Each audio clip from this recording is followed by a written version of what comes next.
Photography এটা মাধ্যম যিটোৱে অতীত বৰ্তমানক সংৰক্ষিত কৰি ৰাখিব পাৰে আৰু এই মাধ্যমৰ জৰিয়তেই বিশ্বৰ সকলো প্ৰান্তৰ মানুহে সকলো ঠাইৰ বিষয়ে জানিব পাৰে আৰু এই ফটোগ্ৰাফীটোৱেই হ'ল এটা শ্ৰেষ্ঠ আলম আৰু মই এই ভাল পোৱা বিষয় এই ফটোগ্ৰাফী মই 1980 চনত মই আৰম্ভ কৰিছিলোঁ ফটোগ্ৰাফী কাণত কেমেৰা লৈ বিভিন্ন অঞ্চলৰ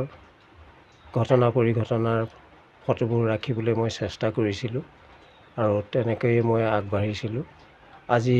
বিশ্ব ফটোগ্ৰাফী দিৱস এই বিশ্ব ফটোগ্ৰাফী দিৱসৰ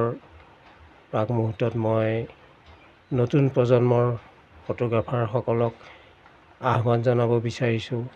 তেওঁলোকে যাতে উন্নতমানৰ ফটোৰ জৰিয়তে নিজৰ অঞ্চল নিজৰ দেশখনৰ প্ৰতিচ্ছবি যাতে সকলোতে দাঙি ধৰিব পাৰে আৰু তেওঁলোকলৈ মোৰ আন্তৰিক শুভেচ্ছা জনালোঁ। আগৰ ফটোগ্ৰাফী আৰু বৰ্তমানৰ ফটোগ্ৰাফী আগৰ ফটোগ্ৰাফী বৰ্তমানৰ ফটোগ্ৰাফী যথেষ্ট পাৰ্থক্য আছে কাৰণ আমাৰ দিনত মানে বিশেষকৈ 1980 চনমানৰ পৰা যিখিনি কেমেৰা আমি ব্যৱহাৰ কৰিছিলোঁ সেই কেমেৰা SLR আছিল যদিও তাত ৰীল ব্যৱহাৰ কৰা হৈছিলে আৰু স্নেপ লোৱাৰ পিছত যেতিয়ালৈকে তাক ডেভেলপ কৰা নাযায় নেগেটিভখন নলায় তেতিয়ালৈকে কোনো ৰিজাল্ট পোৱা নাযায় গতিকে কিছুদিন অপেক্ষা কৰিবলগীয়া হয় আৰু বহুত কষ্টকৰ কিন্তু এতিয়াৰ যিবিলাক কেমেৰা ওলাল এতিয়া যিটো ইমান সহজ হ'ল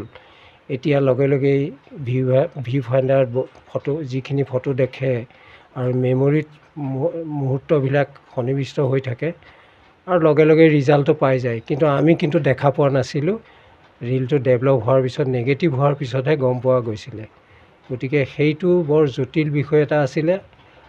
আৰু এতিয়াতো তেনেই সহজ আৰু তেতিয়াৰ কেমেৰাবিলাক যথেষ্ট ভিউ ফাইণ্ডাৰকে আদি কৰি স্পীড এপাৰচাৰ বহুতখিনি কিবা মিলাই কৰিহে এখন ভাল ফটো ল'ব পাৰি কিন্তু এতিয়াৰ কেমেৰাবিলাক মোবাইলতে হওক বা অন্য ইমান সহজ হৈ গ'ল লগে লগে স্নেপটো ল'ব পাৰি তাত জটিলতা একো নাই বৰ সহজভাৱে ল'ব পাৰি আৰু আমাৰ দিনত ব্লেক এণ্ড হোৱাইট ফটোৱে আমি আৰম্ভ কৰিছিলোঁ আৰু এই ব্লেক এণ্ড হোৱাইট ফটোখিনি আমি নিজে প্ৰিণ্ট কৰিবলগীয়া হৈছিলে আমাৰ একোটা ডাৰ্ক ৰুম আছিলে তাৰমানে লেবৰেটৰীৰ দৰে তাত ৰীলটো উলিয়াই তাত ডেভেলপ কৰি নেগেটিভ বনাই তাৰপিছত আকৌ ব্ৰমাইড পেপাৰত সেই ফটোখিনি প্ৰিণ্ট কৰিব লাগে আমি নিজে সেই কামখিনি কৰিবলগীয়া হৈছিলে কিন্তু আজিকালি সেই ব্যৱস্থাটো এতিয়া নাই ব্লেক এণ্ড হোৱাইট নাই এতিয়া গোটেই কালাৰ ফটো হ'ল আৰু এতিয়া তেনেই সহজতে মানে কম্পিউটাৰৰ জৰিয়তে হওক অন্যান্য মাধ্যমেৰে হওক কম সময়ৰ ভিতৰতে প্ৰিণ্টবিলাক উলিয়াই পেলাব পাৰে গতিকে পাৰ্থক্য সেইখিনিতেই। সাহায্য এনেকুৱা পাইছে নেকি?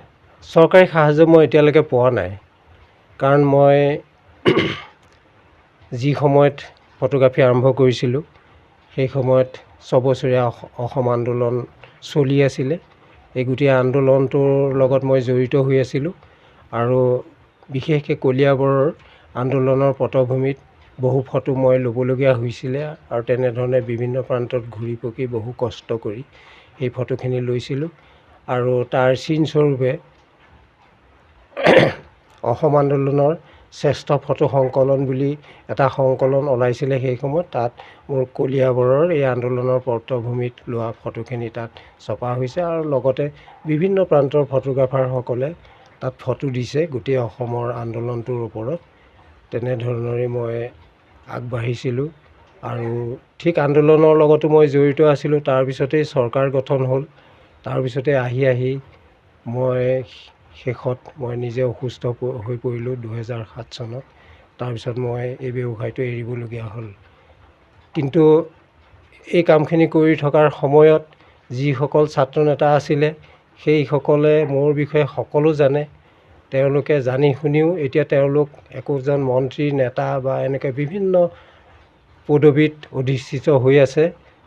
তেওঁলোককতো মই নতুনকৈ একো পৰিচয় দিবলগীয়া নহয় তথাপিও কিন্তু মই তেনেকেই আউহতীয়া হৈ এঠাইত পৰি থাকিবলগীয়া হ'ল আৰু কোনো দিন তেওঁলোকে